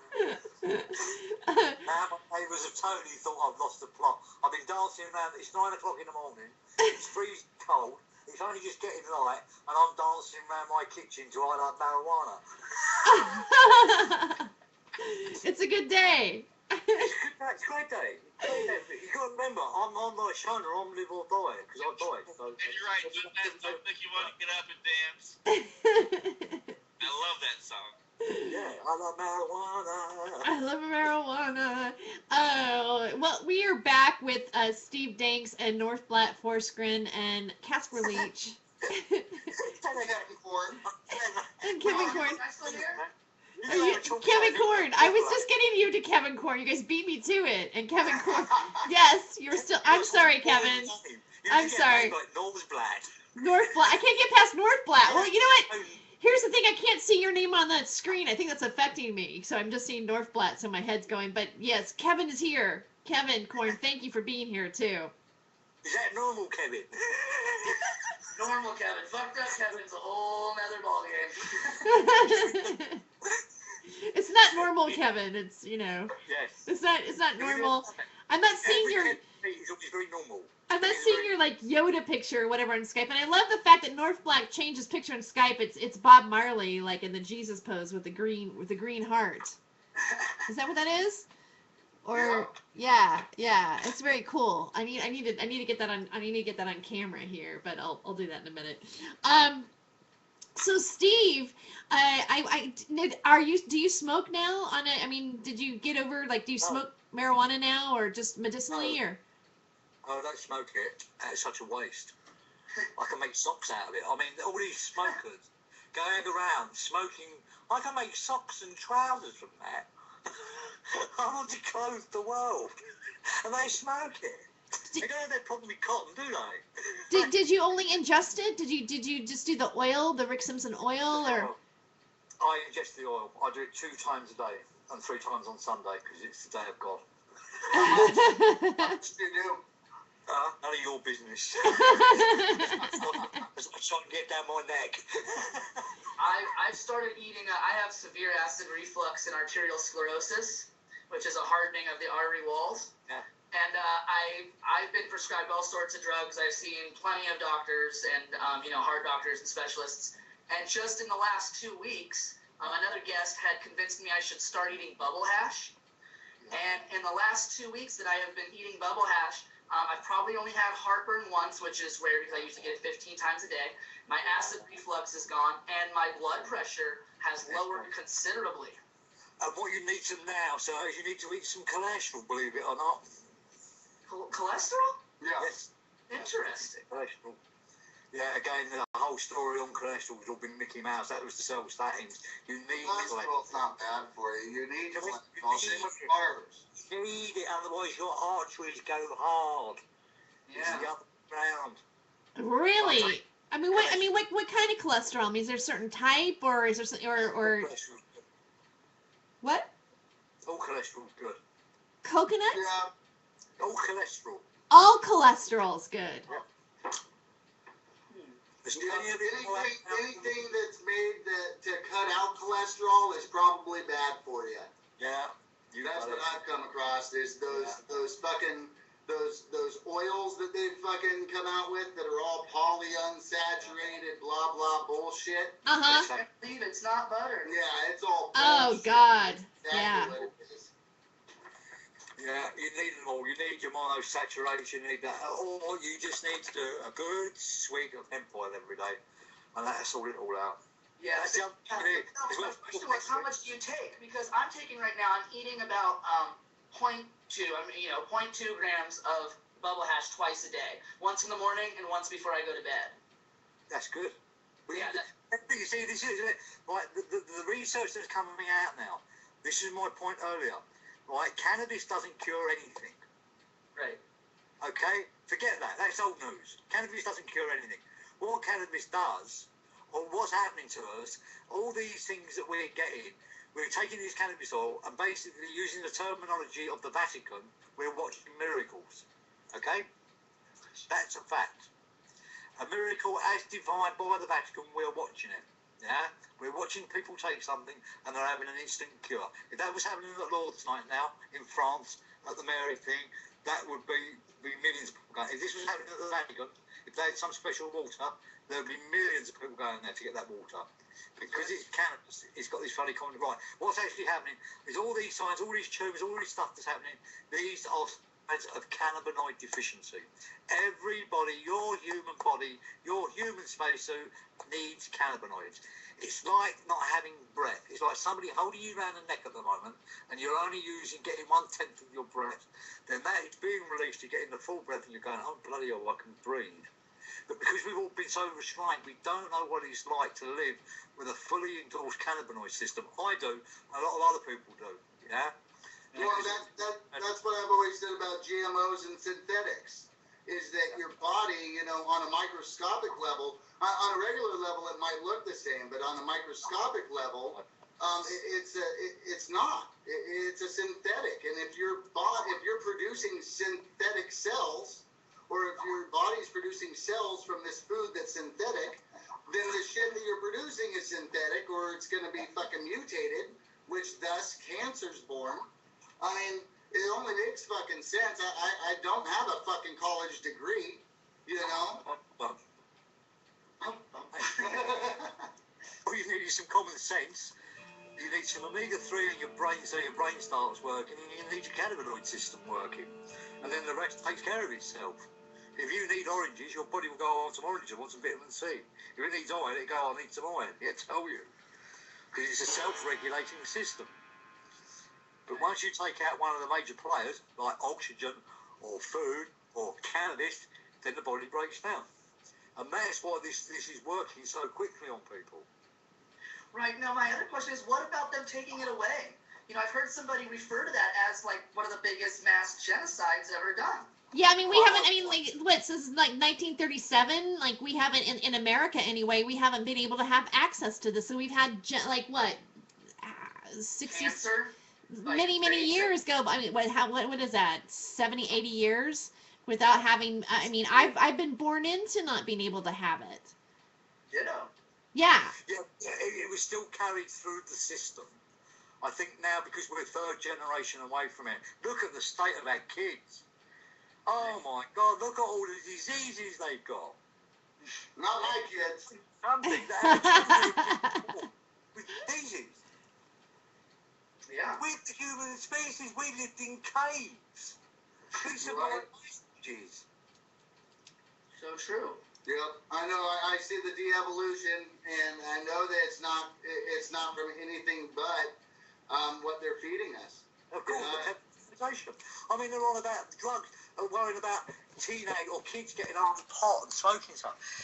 Do you think that's any worse than these bloody energy drinks that they're selling in Europe at the moment, full of bloody aspartame and sugars and caffeine and God knows what else, phenanoxylines? Oh, the energy drinks are horrible. Poisonous chemical drugs. Yeah, I mean, those are the worst things you can put in your body. They're full of acid. If you do a pH pH thing, you know, a test of it, you can't even, and then you put alkaline water in it. It doesn't even reverse when you turn it back. It's horrible. I stopped drinking those. And the kids are addicted to them in England. They're addicted to them in Europe. They're sending them the cheapest chips. Yeah. Yeah, they're addicted to them here too. Between energy drinks and Starbucks, it's pretty much, you know, what. No, between energy drinks and sugar-free. Aspartame, that's what is in everything now.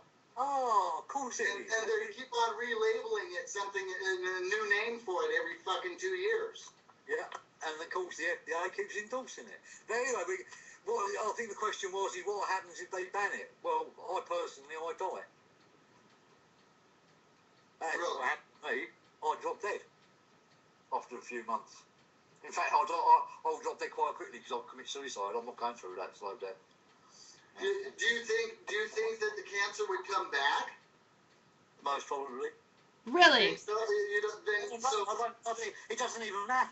It don't matter. I don't care whether they are not taking my cannabis away.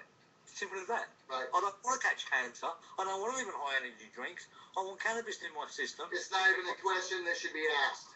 It's not a question to be asked. Yeah, exactly. Sorry, yeah. And you know, my belief here, and I was talking to Kevin about this just last week, was that as far as legalization goes, I believe they should fall under the category of agriculture myself, and that they should regulate it the same way they regulate potatoes. You know, potatoes, a farmer's allowed to grow potatoes, but once he starts making vodka out of those potatoes, then the fucking government comes in and has to regulate. You know, pot should be done the same way. You know, as soon as you start making processed, you know, hash, BHO, anything processed from the plant, then the government comes in and taxes or does what have you. But up until that point, it's fucking parsley, man. And to fucking regulate it is bullshit. It's a fucking plant. Thank you. That's the voice of reason. It's a plant. Grows everywhere. We want to use it. We want access to it, and we don't want people that have given us a load of bloody hook'em and bullshit for the last 60 years to control that plant again. They've got no right to. Well, I just want them to stop fucking with our plants, man. It's like giving Adolf Hitler Germany back, isn't it? Oh, Adolf Hitler, right? We know you're alive. I'll tell you what. We give you another go. Right? And they always tell us that they're doing it for our safety. That they do these things for our safety. Right. Like we can't make decisions on our own. You know, like you can't play with this stuff. It might actually make you feel good and cure you. And you can eat and live. Right before Hitler invaded Poland, he had made fucking square tables illegal. Did you know that? I didn't know that.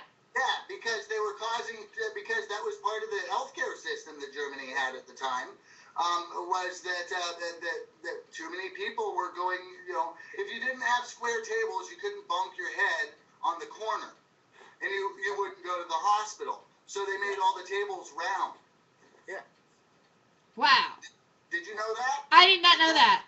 And that, once again, was for the good of the people. Now, it sounds like it may be for the good of the people, but in reality, it's a thumb. It's a thumb on top of your fucking head. And it's cutting corners. You know, well, I want the option. I want the option to have a square or a triangle fucking table. Yep. Or a table made out of fucking nails if I want. Yeah, but here's the fact. I mean, somebody sees you as a commodity that they're going to have to like pay money on for your injury. Therefore, you're not smart enough to make that kind of decision. So you are like you belong to them basically.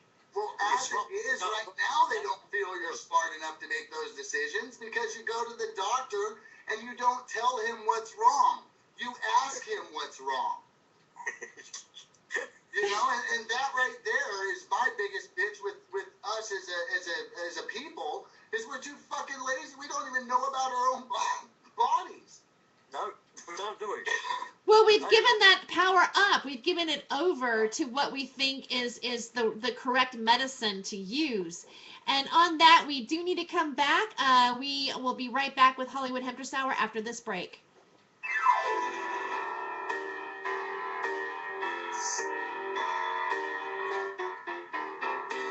This may sound strange, but I want to pay taxes. See, I don't drink alcohol or smoke cigarettes. I'm just doing a 1 minute commercial break because this song is 4 minutes long. It's the first holiday song on the network. I've been waiting to share it with you, Terry. Oh, yay! And this song, I found it about 4 years ago on YouTube and fell in love with it. They got a short version of it as well, but this version is fucking killer. We wish you a happy Christmas. We wish you a happy Christmas. Not anywhere near this. Wait till you hear this. This will rock your socks. It's time we stopped arresting responsible holiday marijuana song. smokers. A It's the holiday fair pot thing to song. do. For more information, contact NORML, the National Organization for the Reform of Marijuana Laws. Call toll-free 888-67-NORML or visit their website at norml.org.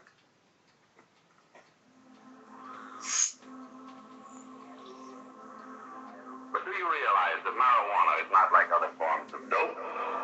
You see, it grows wild in almost every state in the Union.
I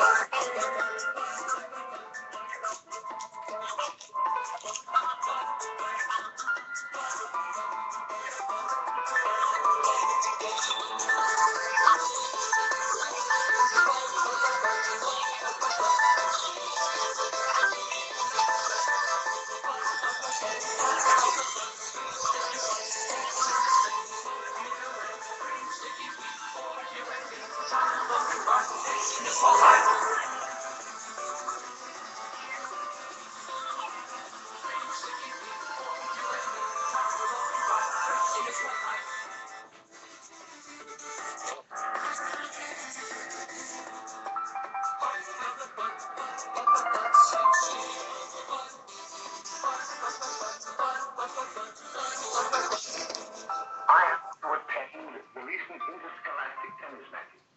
And while Bill Harper had been considered an exceedingly good player, I saw him miss the ball by as much as 3 or 4 feet. This, I understand, could be attributed to the use of marijuana.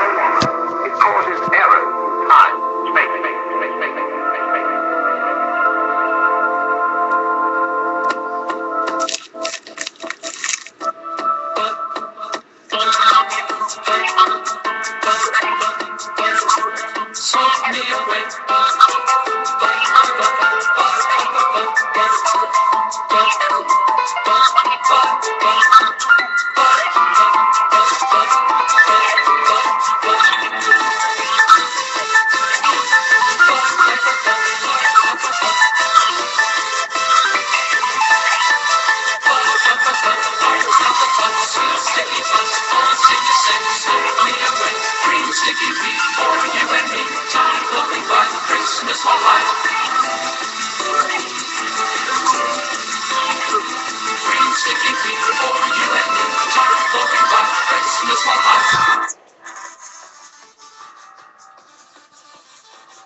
Because it is only through enlightenment that this scourge can be wiped out.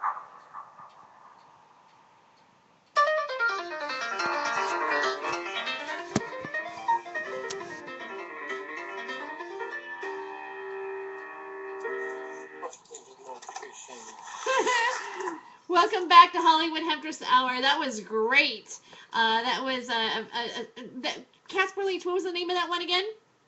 Carol of the Buds, and every time I hear it and I'm high, I just get the biggest smile on my face. That's a fat tune, huh? It's awesome. I love it, and it's on YouTube. Found it on YouTube, and there's a short version of it as well.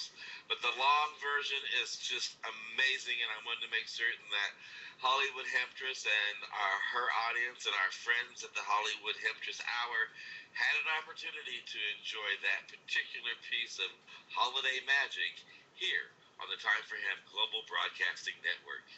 I love it. We're going to have to do it again. On one of the other shows. So that was great.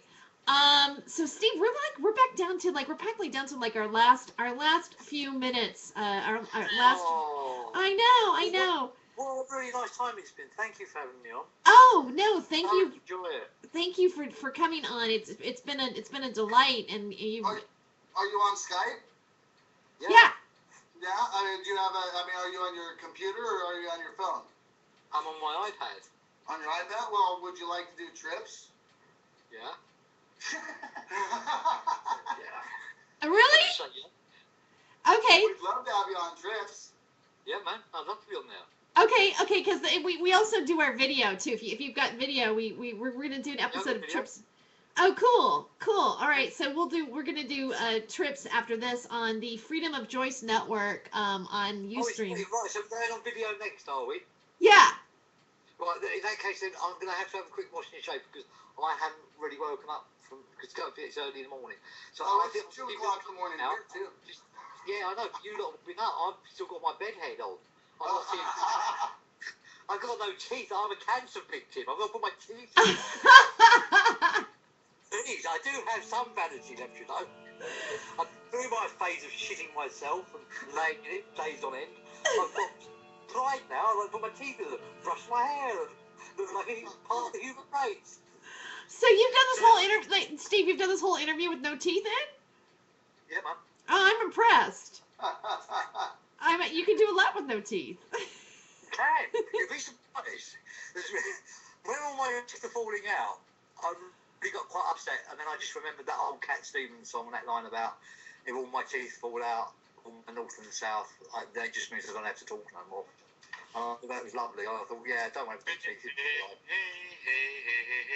So I love you and leave you, and I'll come back in about sort of 5-10 minutes, yeah? Oh, well, we're not quite done with this show yet. We have about 10 or 15 minutes. We've got till like five till the hour, and then it takes me ages to put my face on.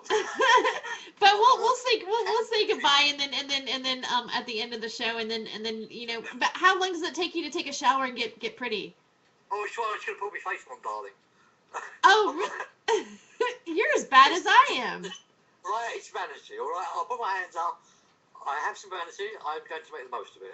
I'm going to embrace my vanity. I'm going to brush my hair, have a quick shave, and put my teeth in. How about a half hour? Is that good? Like if we stopped and then came back at 2:30? Does that work too? Like when we stopped and came back till 2:30? I kind of need to go down to 7-Eleven and do like anybody cares right now. 7-Eleven? What are they selling? What can you buy in 7-Eleven? Do you have 7-Elevens in England? Yeah, but I don't use them because if I got locked in a 7-Eleven, I would starve to death. It's pretty bad food there. I have to. I walk around for hours No, like. No. You're using the wrong word, dear. Right, I do like you Americans, but please get the word right. That's not food. It looks like food, smells like food, probably tastes something like what food used to taste like, but that is not food. No, it's not food. It's not food. It's a mishmash of chemicals sold in plastic wrappers. Like canola oil. Did you ever know what canola is? No. It's awful. Canola stands for Canadian oil. Yeah. Yeah. It's actually from the rapeseed, and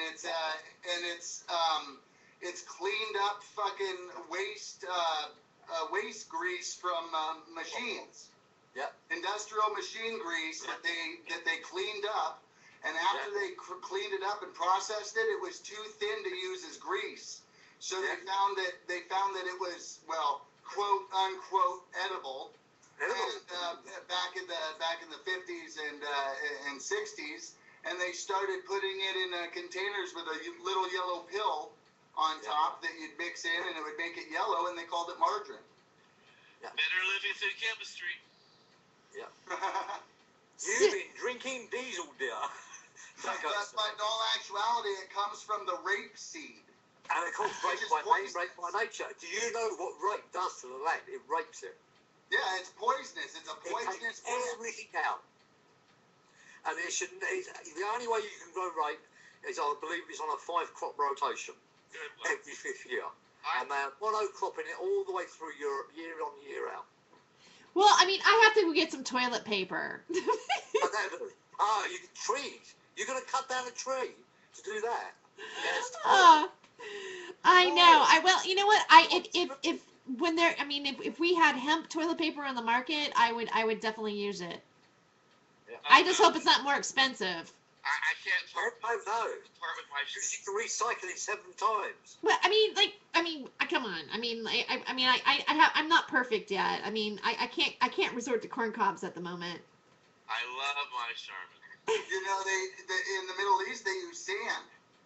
Yeah, and in India, do you honestly think? Wait a second. They use sand? Yeah, that's why you don't eat with your left hand. Because you wipe your ass with your left hand. It's not because they have toilet paper. It's because they take a handful of sand and they rub it on their ass and then they flake all the shit off of it. It's that hand. Do they do that in India too, Steve? India, they wash themselves. They use water. They use water. They don't have toilet paper? No. Good grief, no. Not to mention, most countries have figured out that we've been pooping wrong too. It's just us Western people. We're so much we won't touch our own shit. Does we won't touch our own shit because we fucking get our shit made down at 7-Eleven.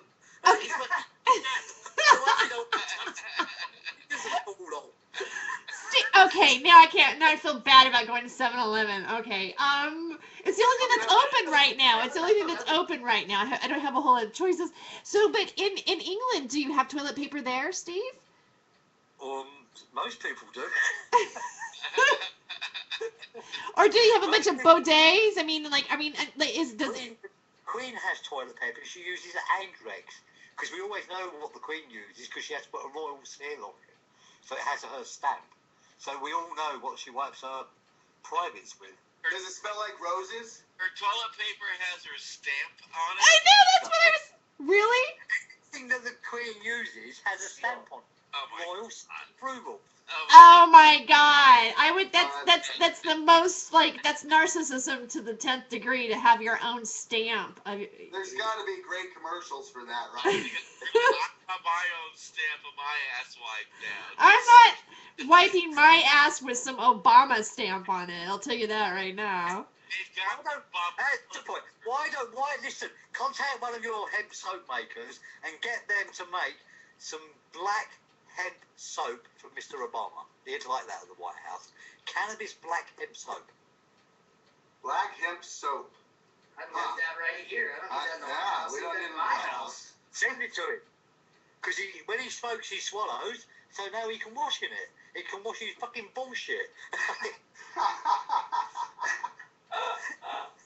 Wash in pot, Obama. Wash in pot. I've got a question for you. Since you're overseas, I have to ask. I just have to ask. What are the UK's kind of views on Obama? Do you guys see him as the same? I mean, I see him as a Hitler in disguise. I see him as preaching for the people. But really, ultimately, it's just a big rope-a-dope. You say the sweetest things, guys. No. How does the UK see Obama? I think we've got such a corrupt government ourselves. We're not really all that interested in what Obama says, to be honest. Really? But obviously, our government and your government have a very special relationship. Oh, yes, they do. I agree with that. So you guys have been pretty open to the whole CCTV thing, right? I mean, you guys have cameras on every corner and everywhere. You know what? I mean, don't you think America's just we're just your little step bastard son? Toilets for a while. Can you believe that? Until they realised they were putting CCTV cameras in public toilets. That's funny. That's crazy. That's gross. I bet that was a popular channel.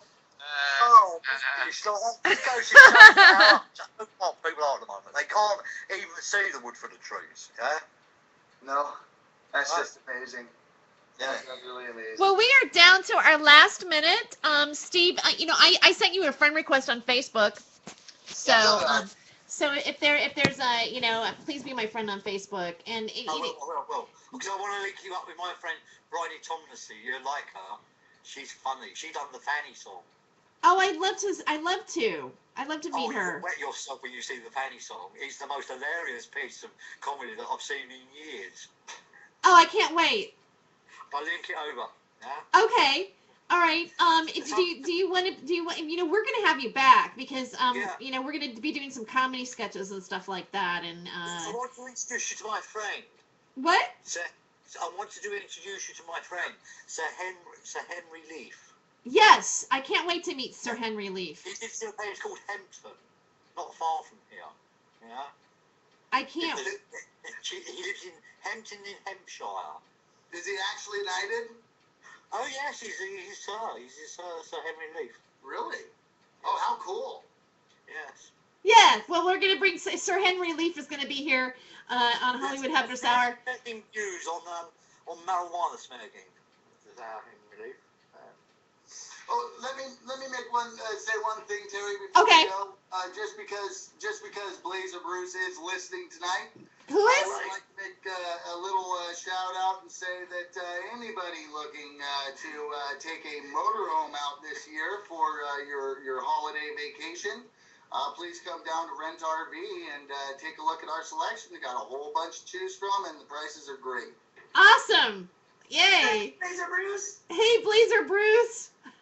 Blazer Bruce. Yeah, come down and see Blazer Bruce. Even if you don't rent a motorhome, come say hi to Blazer Bruce. He loves dancing for the people. So awesome. Yeah. Well, on that note, thank you. I want to thank North Flat Force Grid for being a co-host, being my co-host tonight, and for Kevin Korn, and for Hollywood Hempress Hour, Hardcore Entertainment, Trips now on the what network is that? Am I doing? Freedom of Choice Network, and I haven't even been smoking. That's my problem. I'm better when I smoke. All right, and Steve Danks for coming out, and we'll have you back again, and Casper Leach for being with us tonight too. Stay tuned to Trips in about 45. Great. In about 45 minutes, yeah? About 45 minutes. About 45 minutes. Okay. Yeah. It's time to go to the 7-Eleven. All right, time to go to 7-Eleven to get some toilet paper. All right, we'll be back. See you tomorrow night.